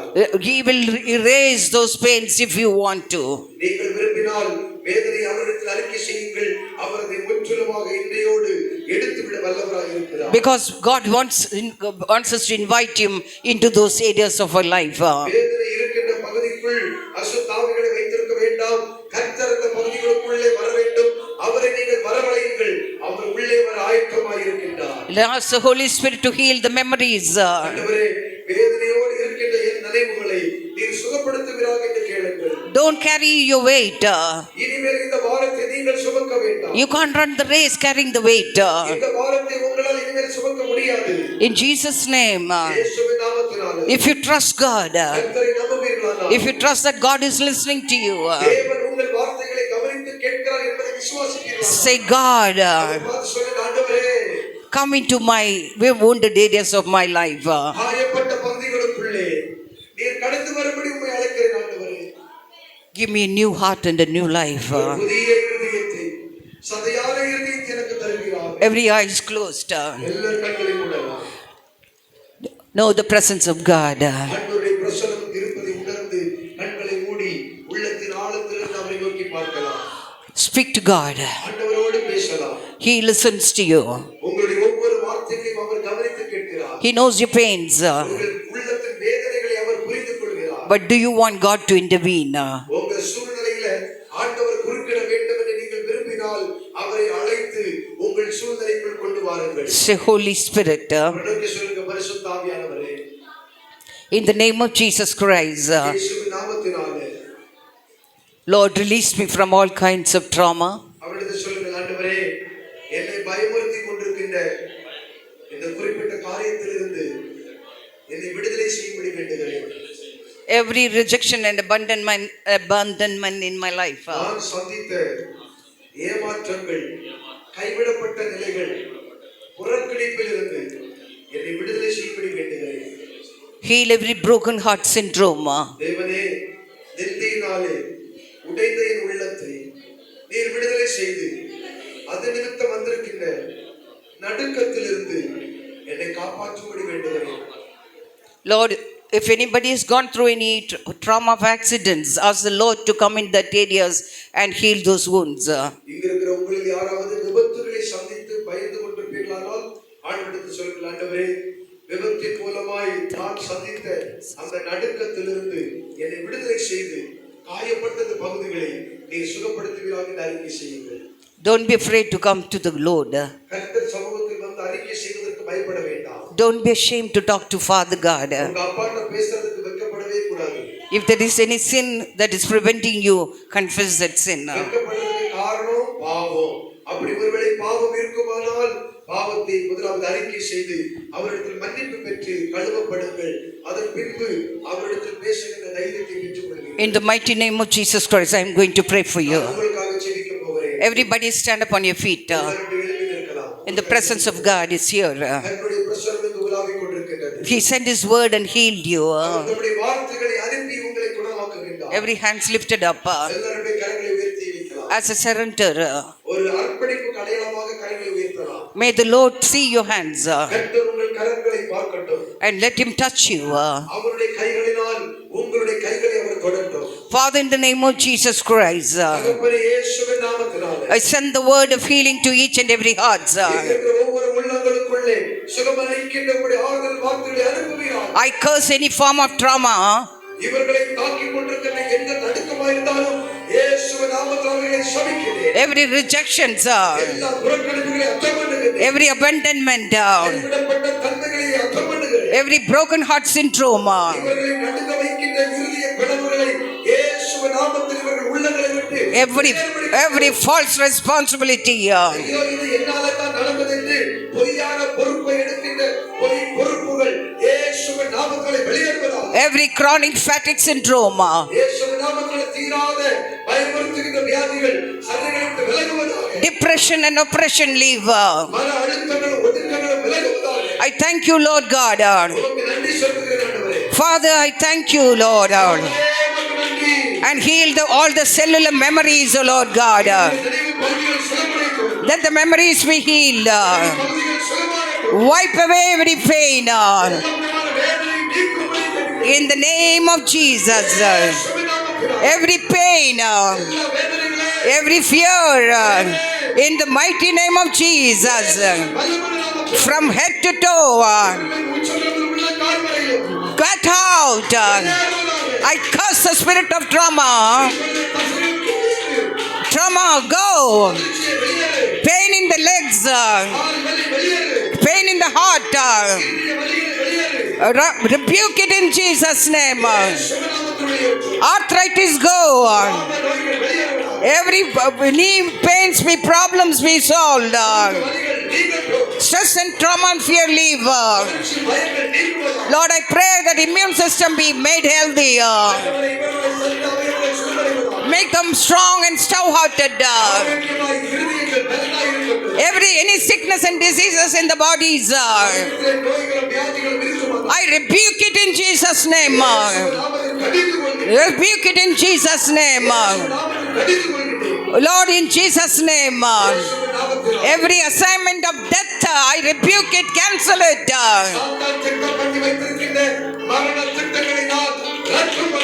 Every assignment of death be cancelled. In the name of Jesus Christ. I come against the spirit of death. எல்லா அசுத்தாவின் வல்லவர்களையும் you shall not die. And they will the மகிமை and they will declare the glory of God.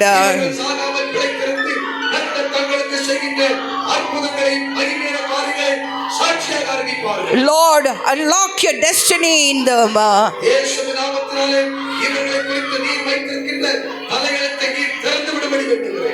Speak wholeness in these lives. உங்கள் வாழ்க்கையிலே தைரியத்தை பேசுகிறது. Let the hormones function properly. இயேசுவின் நாமத்தினாலே சரீரம் சரியாய் செயல்படுவதாக. Let the memories work properly. அறிவு பகுதிகள் சரியாய் செயல்படட்டும். In the mighty name of Jesus. இயேசுவின் வல்லமையுள்ள நாமத்தில் Let the proper harmony and balance in the life. சரீரத்திலே சமநிலை வருவதாக. In the mighty name of Jesus. வல்லமையுள்ள நாமத்தில் In the name of Jesus. I give you glory. உமக்கு மகிமை செலுத்துகிறேன். Every generational curses be broken down. தலைமுறை சாபங்கள் உடைவதாக. Generation iniquity be broken down. Set them free. தலைமுறை அக்கிரமங்கள் உடையட்டும். Let them be blessed from this day onwards. நாள் முதற்கொண்டு இவர்கள் ஆசீர்வதிக்கப்படுவார்களாக. God says, I will bless you from this day. அவர் சொல்கிறார், இன்று முதல் நான் உன்னை ஆசீர்வதிப்பேன். கரங்களை தட்டி ஆண்டவருடைய ஆசீர்வாதத்துக்காக நன்றி செலுத்துவோம். கரங்களை தட்டி தேவனுக்கு நன்றி செலுத்துவோம். எதிர்பாராத ஆசீர்வாதங்கள் வந்து சேரட்டும். பார்ப்பது ஆசீர்வாதங்கள் வந்து சேர்ப்பதாக. எதிர்பாராத ஃபைனான்சியல் பிளஸிங் வந்து சேரட்டும். மாறாமல் பொருளாதார ஆசீர்வாதங்கள் வருவதாக.